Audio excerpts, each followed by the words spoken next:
On TV, on radio, and on your smartphone. This is Talk TV. This is Piers Morgan Uncensored, and this is the interview the entire world has been talking about. Cristiano Ronaldo, one-on-one.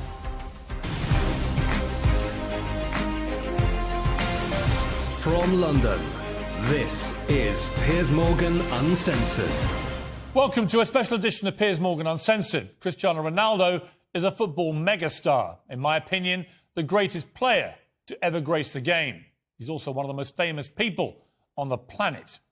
He's had the toughest year of his life, on and off the pitch, facing personal tragedy and a barrage of criticism from fans, pundits, even his own coaches. Everyone else has had their say. Now, it's his turn. And Cristiano is most definitely uncensored. Cristiano, let me start just by asking you, why are you doing this interview with me? Because I think it's the time to say something. And because I like you. As simple as that. Well, don't say that in public. Well, I like you too, and I appreciate it, because I think that you've had to sustain a lot of criticism this year in particular, probably more than at any stage in your career. And I think it's time to set the record straight and to clear up a few things, not least, I suspect, for the fans of Manchester United. They must be wondering what the hell's been going on. Oh, as I say many times, the fans, I'm always gonna say good about them. They are the most important things in the football. You play for them. They're always in my side. I feel that every time when I walk in the streets, the fans coming to me and they appreciate what I do for football. And for me, it's the most important in football. The fans, for me, is everything. I want to take you back to last summer. You're at Juventus, and there's massive speculation about where you're going to go. And the big rumour is that you're going to go to Manchester City.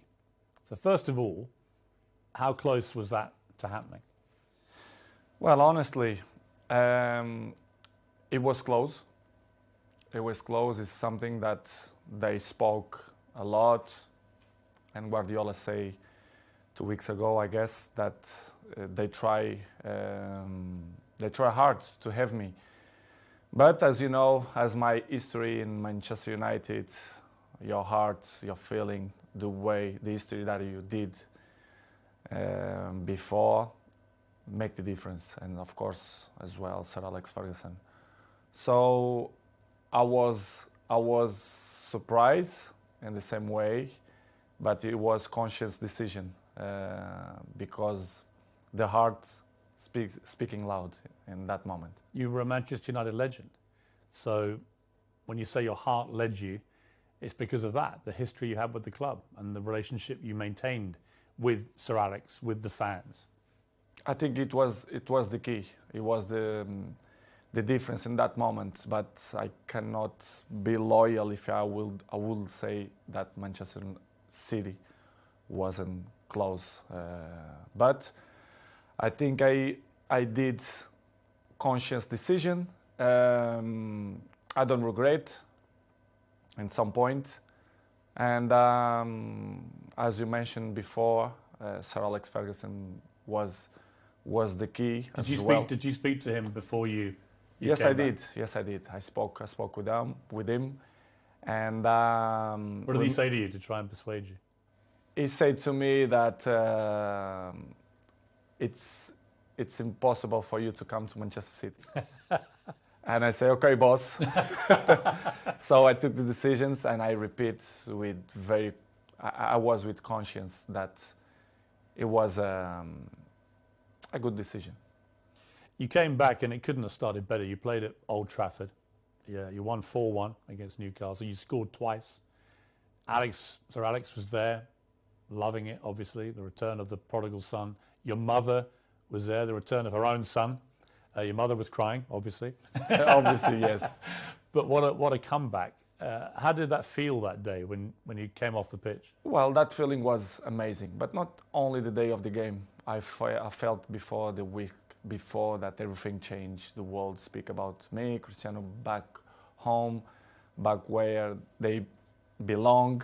So it was a special moment to be back to Manchester United, to perform for our fans, and of course to score 2 goals was the best welcome that I received in Old Trafford. It was a memorable day and unbelievable day too.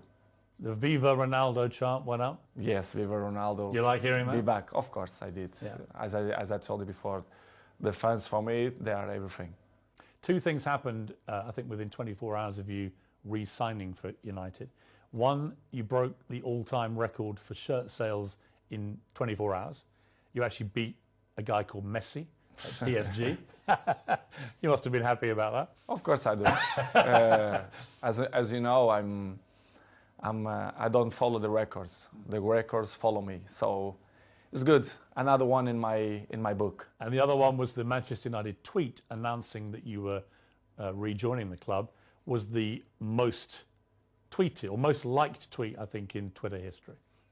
It's good. As I told you before, it was a good moment. Nobody expect, because things change around, in my opinion, in 72 hours, which is you plan, or they spoke, not only Manchester City but other clubs too, spoke about your name, that you will change Juventus for another club.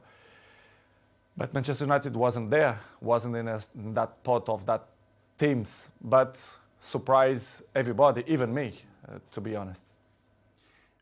After a few weeks, things weren't going well at Manchester United. The club just wasn't firing. And in the end, Ole Gunnar Solskjaer, the manager, got sacked. And that's within like 2 months of you coming back. What were you feeling about what was going on at United? And what did you feel generally about the club itself and the state that the club was in compared to when you'd been there before? Piers, to be honest, when I signed for Manchester United, I thought everything was changed, because it's 13 years that I changed. I was in Real Madrid 9 years and 3 in Juventus. And when I arrived, I thought everything will be different, you know, the technology, the infrastructures and everything. But I was surprised in a bad way, let's say in that way, because I saw everything was the same. And Manchester, it wasn't in that moment that, as you mentioned, that Ole was sacked.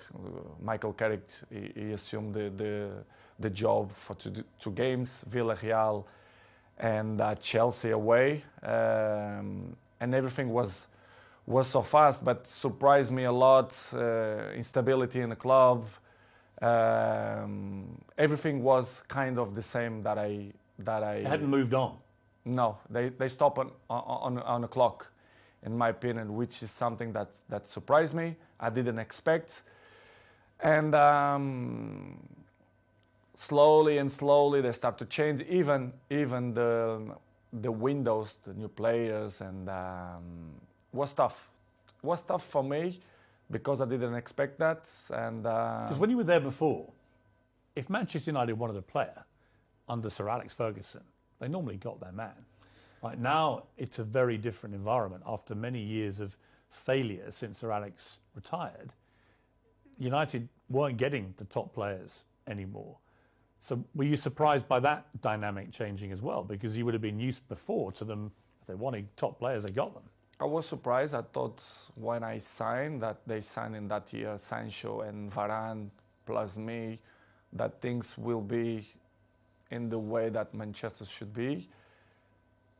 As you mentioned, well, Sir Alex Ferguson left a big gap in the club. Not only Sir Alex Ferguson, but one person that I thought make the difference, David Gill, the president, a very, very good man. And the structure around Sir Alex Ferguson was very important too. I knew that Manchester United wasn't the same, but I don't see that it was so big gap, so big things that go through by the last 10 years. And it was the thing that surprised me more, to be honest. It was little things like even the swimming pool that the players use, the saunas, all these facilities. Nothing had changed since you'd left in 2009. Nothing changed. Surprisingly, not only the pool, the jacuzzi, even the gym. Even some points, the technology, the kitchen, the chefs, which is I appreciate, lovely persons, they stop in a time which is it surprised me a lot. I thought I will see different things, different, as I mentioned before, technology, infrastructure, but unfortunately we see many things that I'm used to see when I was 20, 21, 23, so surprised me a lot. You'd also, of course, as you said, you'd been at Real Madrid and Juventus, where you saw them moving all the time to progress with technology, the latest thing, to improve performance levels. So you were able to compare what you'd experienced there with what was not happening at United. In United, the progress was zero, in my opinion. To compare with Real Madrid and even Juventus, that they follow the recent world. So the technology, especially the terms of training, nutrition, and conditions of eat properly and to recover better than before, surprised me. Manchester right now, to compare with that club, I think it's behind, in my opinion, which is something that surprised me. A club with this dimension should be in the top of the tree, in my opinion, and they are not. Unfortunately, they are not in that level, but I hope the next years they can reach to be in a top level. Up next, Ronaldo's scathing verdict on what's gone wrong at Manchester United.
when you look at, I mean, United have had some of the best managers in the world follow Sir Alex Ferguson, and they've all been relative failures compared to other stages of their careers. Do you think that partly that's down to the structural element of this, that there just isn't the support that top managers need? I don't know what's going on, but since the Sir Alex Ferguson left, I saw not evolution in the club. The progress was zero. For example, we have an interesting point that how the club as Manchester United, after suck Ole, they bring sport directive Ralph Rangnick, which is something that nobody understands. This guy is not even a coach. A bigger club like Manchester United bring sport directive, surprised not only me but all the world. You know. Well, it was a ridiculous decision, wasn't it? Of course, in my opinion, you have to be honest. If you're not even a coach, how are you gonna be the boss of Manchester United? It's something that I should see that Manchester is not followed not the right way to reach successful like other teams, like for example Liverpool or Manchester City, Chelsea.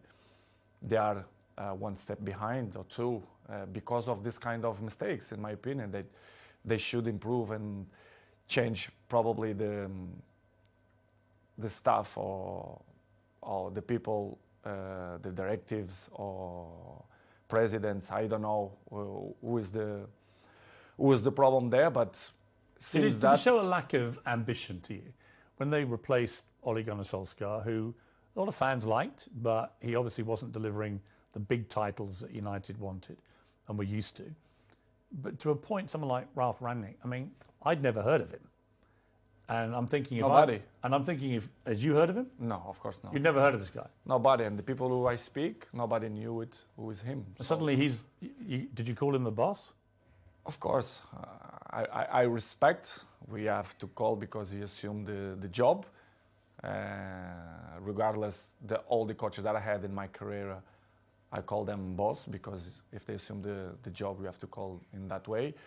But in the end, deep inside me, I never saw him as a boss because I saw some points that I never agreed, and he stopped in a time as well. Because if you're not being a coach, the next 5 years, you're gonna lost the identity to be a coach. So surprised me a lot. But in the same way, don't surprise me a lot because if you see the structures, they keep it the same. So the coaches didn't surprise me, but was a tough moment. What was extraordinary was very quickly after Rangnick took over, it started briefing journalists that you weren't pressing enough and that maybe it would be a good idea if you moved on from the club. And I'm like, who is this guy? And why is he saying this to the man who's scoring the goals? To be honest, Piers, it's something that I don't understand. It's the new coaches that coming around, they think they find the last Coca-Cola in the desert, which is I don't understand. The football there invents many years. So, but I respect any coach have a different approach, different opinions, different mentality, but kind of some points that you not agree. So I'm always like that in my life. I'm always been besides the best coaches in the world, Zidane, Ancelotti, Mourinho, Fernando Santos, Allegri. So I had kind of some experience because I learned from them. And when you see some coaches that they're coming, that they want to revolution the football, I not agree. I have my opinion. They agree or they disagree, but it's part of the business because in the end of the day, I'm in a club to win. And with my experience, I want to help, like always. And some coaches that don't accept. And, it's part of the job. Did he know what he was doing, Rangnick, or not? At a club like United? No, they don't. They knew the club very well, but they don't know the dimension of the club inside, the history of the club, which is for me surprised me even more, which is when the Ole Solskjaer, you should bring a top manager, not sport directive. Did you think it was right to get rid of Solskjaer, or would you have kept him on? Well, it's not. Well, I love Solskjaer. I think he was a top person because what I keep inside my heart, it's the heart of the persons, and Ole for me is a top person. Coach, of course, he wasn't. He didn't look for what he wants. It's hard to assume after Sir Alex Ferguson, but I think he did a good job. For sure, he need more time, but I'm never doubt that he's gonna be a good coach in the future. But it was a good experience. I was so pleased to work with him, even a short period. What about the younger players, and specifically their mentality? Because it seemed to me, just from what I was reading, when you were originally at Manchester United as a young 18-year-old, that you had huge respect for the older players, the Keanes and these guys in the dressing room, and you would soak up their experience, their wisdom and so on. Did you get that same respect, do you think, from the younger players? I don't mean that they don't respect the experienced players or the oldest players. I don't think that word is the best one, but they live in a different era. I can see my kid, they have 12 years old. The mentality, they are not the same. They are not suffer that. What's the difference? The anger. I think the anger. I think that they have the things more easily. Everything it's easily. They don't suffer. And I think they don't care. I don't mean only a few in Manchester United, but all the teams, all leagues in the world, the youngers, they are not the same of my generation. But we cannot blame them because it's part of the life, the new generation and the new technologies that avoid, they distract them for another thing. So, but they are not the same. They listen, but this is why we have 2 years. You listen from one side and they go away for another side. So don't surprise me, but in the same way, it's a little bit shame because if they have the best examples in front of your eyes and if they don't at least copy what you did for me, it's kind of weird because I remember when I was 18, 19, 20s, I'm always look to see the best players, Van Nistelrooy, Ferdinand, Roy Keane, and Giggs. This is why I have the successful that I have and longevity, because I take care of my body, my mentality, my head, because I see these guys and I learn from them. When you try and give advice to these younger players, what do you say to them? What do you try and guide them to be like? I think the best advice, I'm not the kind of guy to like to give advices. I prefer to be as example. Yes. Because I'm an example. I'm there every morning. I do it the same stuff. I'm probably the first ones to arrive and the last ones to go out. I think the details speak for themselves. So, because as I told you before, they listen one thing and in 2 minutes they already forgot and do it whatever they think it's better. This is why I say I like to lead by example. And some ones they follow me, not much, but see, I just find that incredible.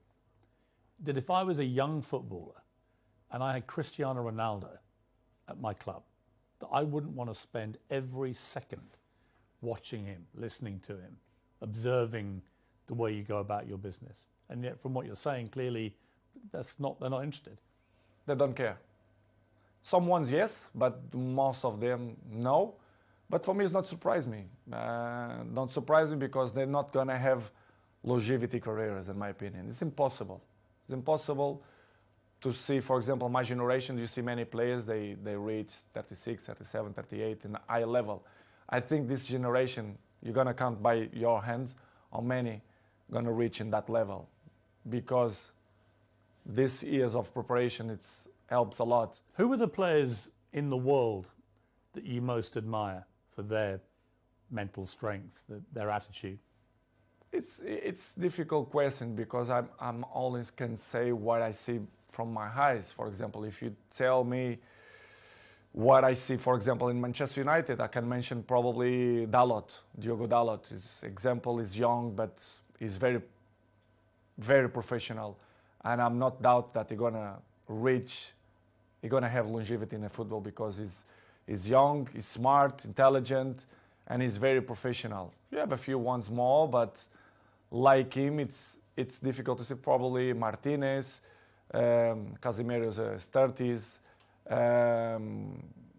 but I will say Dalot. Coming next, Ronaldo opens up on the toughest moment of his life.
This is Talk TV.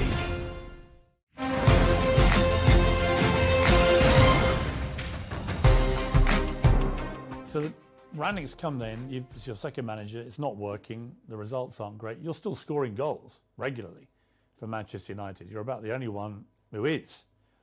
But then you get hit by an awful episode in your life, probably the worst time of your life, where your partner, Georgina, she's pregnant with twins and is actually giving birth to these two babies.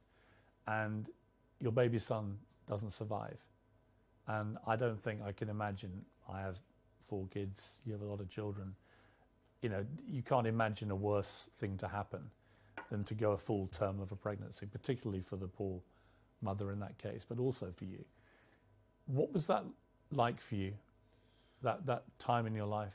It's probably the worst moment that I passed through my life since my father died. You know, when you have a kid, that you expect that everything will be normal, and you have that problem.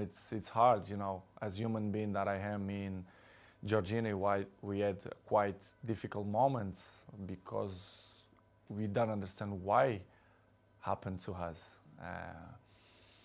Was difficult, to be honest. Was very, very difficult to understand what's going on in that period of our life. As you know, the football carry on. They are so fast, many competitions. The football don't stop. We have many competitions.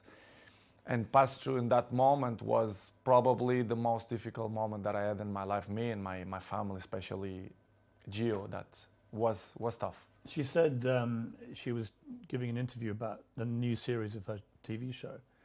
And she said in an interview, a big piece of my heart shattered. And I asked myself how I could carry on. I had the answer nearer than I thought. I looked into the eyes of my children. And there I saw the only way of doing it being all together. Yeah, I saw too. Yeah, this is why what we did.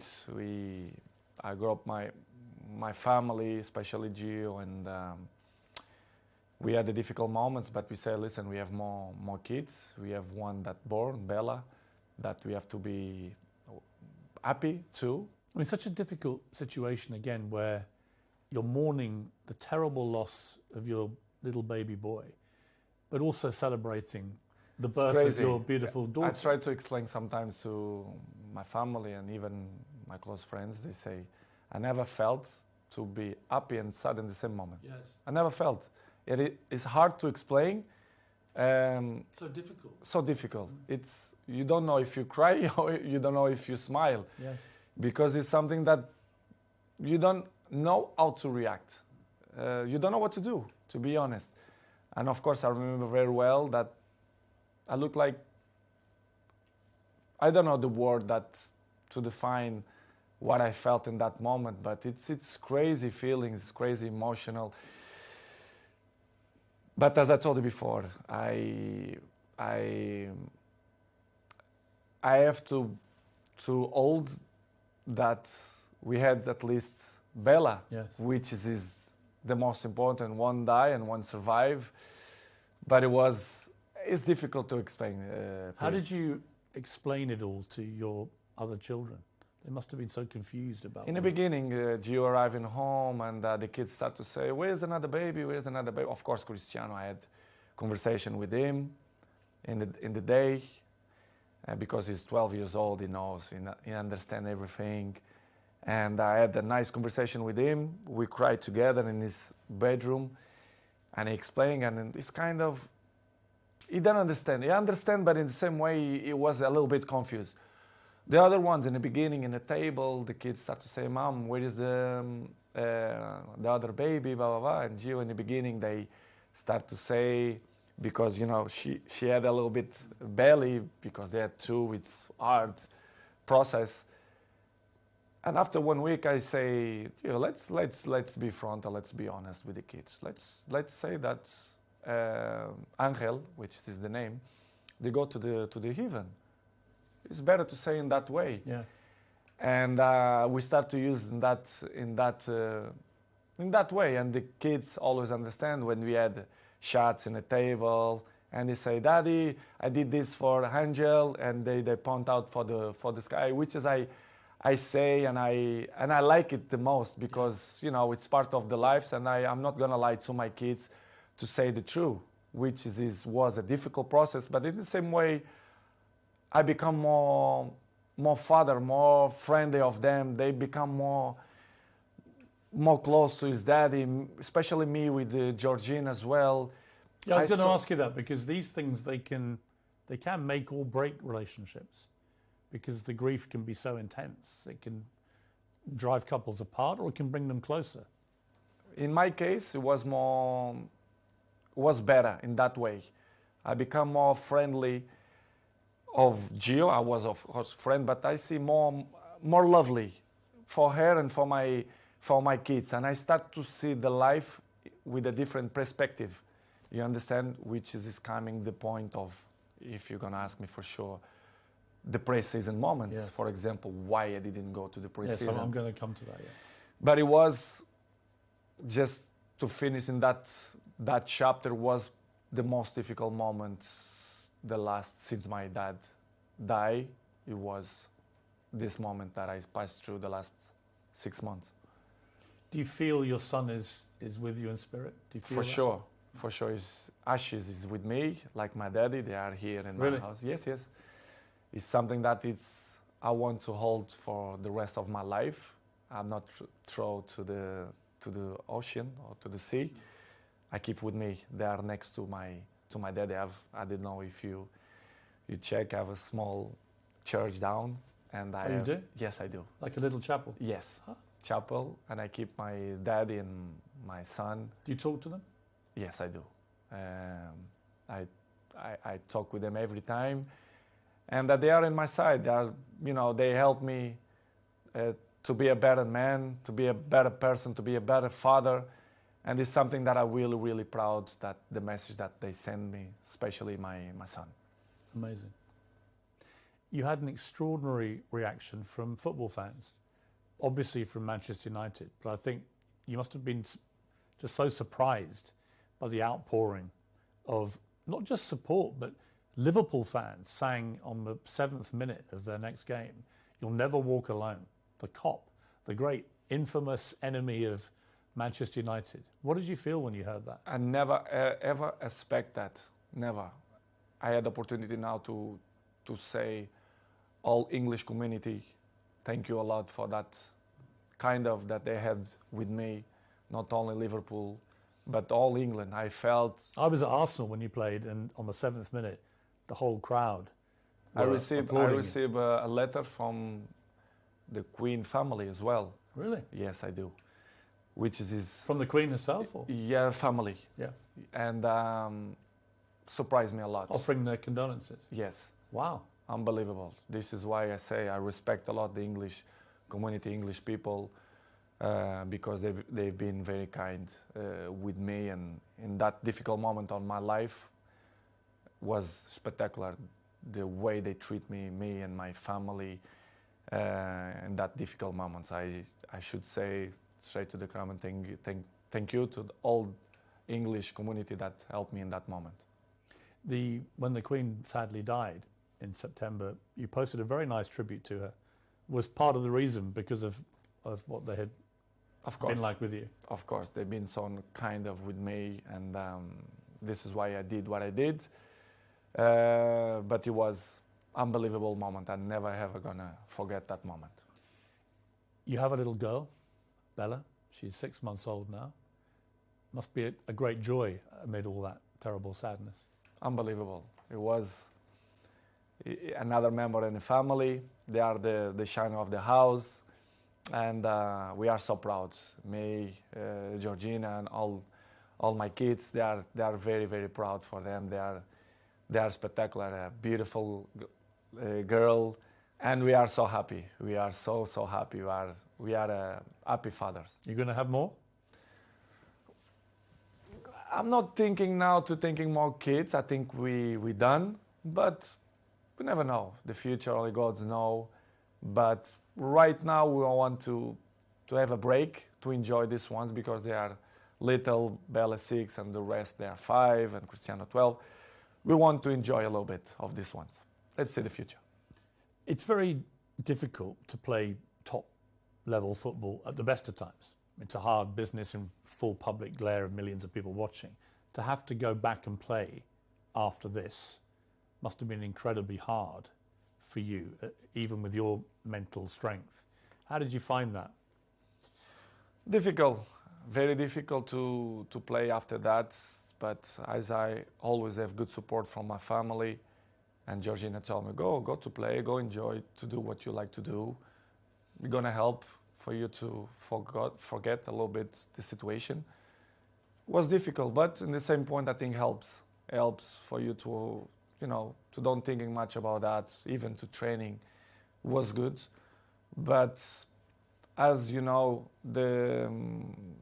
the football going so fast, and trainings, games, even the national team, the things going so fast, you don't even have a time to settle and say what's going on, because the things going so fast. But was good. Georgina helped me a lot to give me that possibility to say. She's a very strong woman. Yes, she did. Georgina. Yes. Yes. I mean, really strong. yes. Just to be your partner is probably not an easy time a lot of the time, with all the attention all the time. But to go through what she's gone through and still get up and be there. We help each other. But she struggled when she was young, which is she look at life with a different eyes. Even she's young, but she suffer. You know, she born in Argentina. She have his issues with his family as well. She live alone. She have interesting life and histories as well. And she helped me a lot. She's very mature for his age. We help each other. Sometimes when I'm a little bit down, she push me up, and I do it to the other side. So we are a nice couple. We help each other. So I'm really pleased that she's on my side. Any movement on the wedding bells, Cristiano?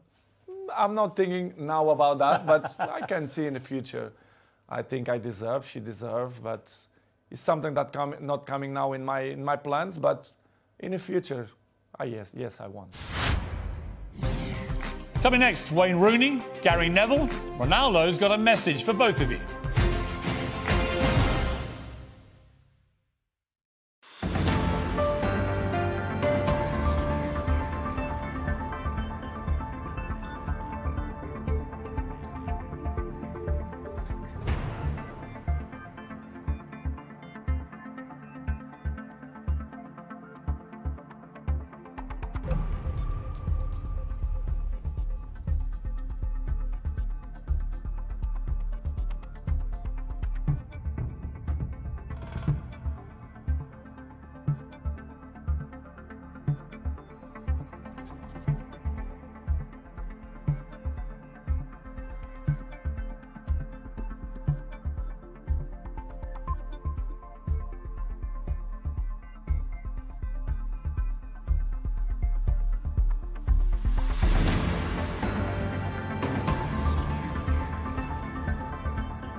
Four days after this terrible time in your life, United get a new manager, Erik ten Hag.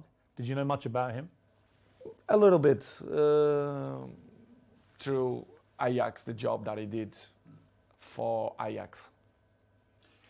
You end the season with 24 goals for Manchester United, including 18 in the Premier League, 6 in the Champions League. You were second in the Golden boot for the English football. I mean, by any normal yardstick, that's an incredible performance. And yet you were still getting criticised. It was almost like, well, it's got to be your fault, even though you scored all the goals. Were you as bemused as I was that you were becoming the focal point for the criticism? I think it's easy to point out when you want to cover other things, to point out Cristiano Ronaldo. It's easy. Everyone know that press, they wanna put me in the first page because they know they will sell more, the dressing will be different. And I'm used to live like that because, I was 37, I know and I learn many things. When you are in the down of the wave, when you are in the top of the wave, you don't realize and you don't see things that you don't see before, which is I appreciate, to have bad moments, to see which people is in your side, who criticize you more, because they're looking for that. They don't like to see successful people. The people only try to bring negativism. And I felt the last 4 or 5 months that not only for me, but even for my family as well, for Georgina, especially around the world, the press criticized me even more. Sometimes I don't understand why. Even Portuguese press, that they criticize me a lot. I don't understand, but I still believe that the jealousy is part of that. They want to cover many things that helps to shine other things. But listen, Piers, I know I'm 21 years in the top of the game, so I know how it takes. So for me, it's not a problem. It's hard when you are a little bit down to listen to this criticism. Do you read it all? Do you read newspapers? Do you read social media? A good thing that I have, I don't like to read because I know 90% of the times they lie. They are garbage. The press, they are garbage. Not all of them, but most of them. They don't say the truth. And they lie. They constant lie and they constant attack me and my family. They're always negativism against my family. Why I'm gonna read? Because I know they try to make me feel bad, me and my family, which is something hard to deal. But in the end of the day, I understand. But it's really, really hard. The problem you have is you're too famous. You are the most followed human being on Instagram that you have. I just checked, 495 million followers. I have just under 2 million on Instagram, 8 million on Twitter. So I'm catching you on Twitter slowly, but 400. You're nearly at 500 million followers on Instagram. I mean, that's insane. You're bigger than all the Kardashians put together. It's good. It's good. I feel proud for that. It means a lot for me because it means that people like me too. I'm charismatic. I think why I'm the number one. Sometimes I ask that question to myself. Why me and not another one? Why do you think it is? To be honest, not just only because I play good football, because everyone knows, but I think the rest is relevant. You have to be charismatic. People have to feel some connection with you.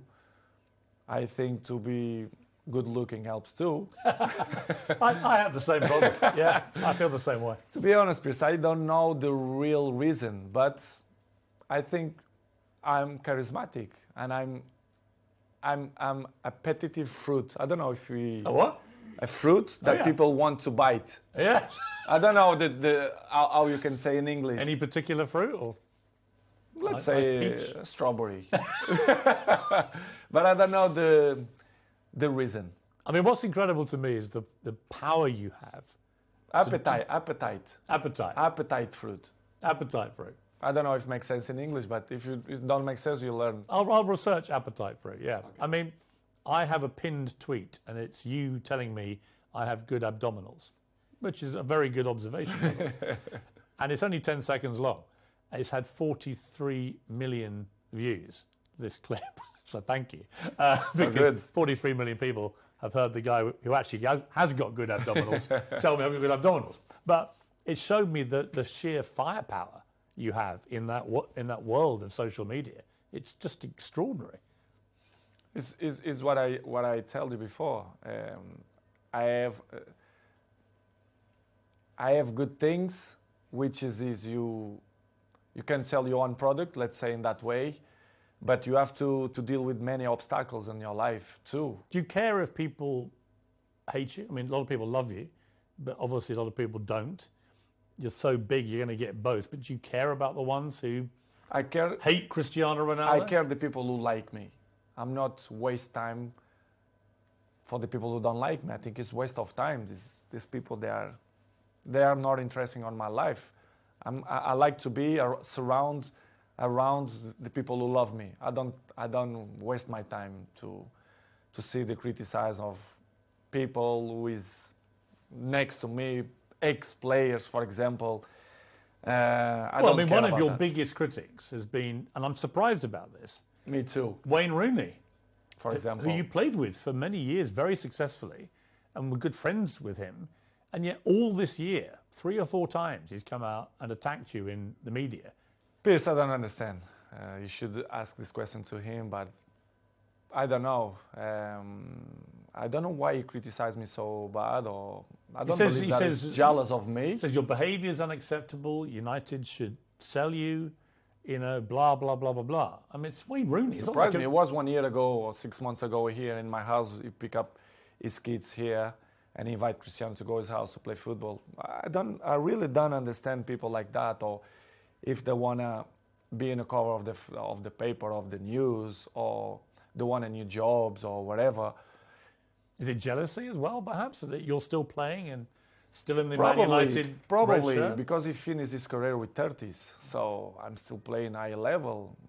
I'm not going to say that I'm looking better than him, which is true, but that is inarguable. I mean, there's no contest. It's hard to listen that kind of criticize and negative about people who play with you. For example, Gary Neville as well. Yeah, I mean, Gary Neville, you blanked him the other day on the pitch, and he looked quite upset, actually. Because he obviously likes being your friend, but he's been pretty critical of you as well. People can have his own opinion, but they don't really know what's going on. For example, inside the training ground and Carrington area, or even my life, they should listen not only one point of view. They have to listen my point of view as well, because it's easy to criticize, but if you don't know the whole story, it's easy, you know. But it's, Piers, as I say before, it's part of... Are they still friends of yours, or do you have a line where... They are not my friends. They are colleagues. We play together. They're not coming... We not have a dinner together, for example. But as I told you, Piers, before, it's part of my journey. They keep criticize me, negativism every time. So I continue my trip. And I have to catch up the people who like me. Some of your ex-colleagues have been incredibly supportive. Rio Ferdinand has always got your back. Roy Keane always has your back. Whatever happens, he's always supported you and has continued to do so. Does that mean a lot to you? It means a lot, because I was in the dressing room with them. They are part of my journey in football as well. As I mentioned many times, Roy Keane for me was my best captain ever. Rio Ferdinand helped me a lot. He was my neighbor, I was his neighbor. So very, very good guys. Not just because they speak good about me, but they was there in the dressing room. They are football players. They know how players thinking and the behaves, etc. And to listen ex-colleagues or teammates to criticize you, and they always see one point of view. Do you feel a bit betrayed when they do that? Because you played together. It's easy to criticize. I don't know if they have a job in television that they must criticize to be more famous. I really don't understand. Do you think they use your name a bit to get attention? I think they take advantage of that because they are not stupid. And I really understand, and I have to carry on with my life with criticize or when the people speak good about you. But it's hard when you see people who was in the dressing room with you criticize you in that way. It must hurt you. It's not good. Yeah. Yes, I did, but not hurt me. I'm not going to be more slim. I'm not gonna sleep bad because of the criticize, but it's not good to listen that. Disappointing. A little bit, yes, disappointing. Next on Uncensored, expect fireworks in the explosive second half of my 90 minutes with Ronaldo. Your baby daughter's in hospital. And the president of Manchester United didn't believe the empathy don't exist. The Glazers, they don't care about the club. What would your message be to Manchester United fans? The fans, for me, will be always in my heart. He was deliberately provoking you. I didn't felt that he had respect for me. Cristiano Ronaldo's 12 rules to life. Why not? Imagine the rest of the rats, they're going to criticize me too. I'm just trying to work out how Wayne Rooney could hate you even more. They only speak about the black sheep, which is me. They're trying to force you out. Yes, not only the coach, but the other 2 or 3 guys there around the club. Yes, I feel betrayed. If you don't have respect for me, I'm never going to have respect for you. Do you think England have a chance? I have a chance beside Portugal, in my opinion. That's it, you retire, right? Yeah, I retire. 100%.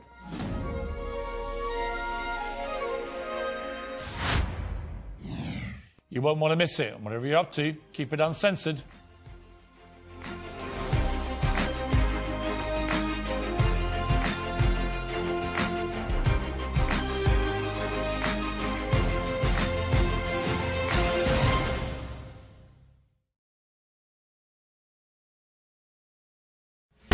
Join me, Jeremy Kyle, Monday to Thursday at 7, when I'll be taking a common sense approach to the stories that really do matter to you. And you know me, gang, I don't shy away from difficult conversations, so nothing is off limits. So if you're a free thinker and you want a show that reveals the truth behind today's headlines with absolutely no agenda, join me on Jeremy Kyle Live. It's on Monday to Thursday at 7 right here on Talk TV.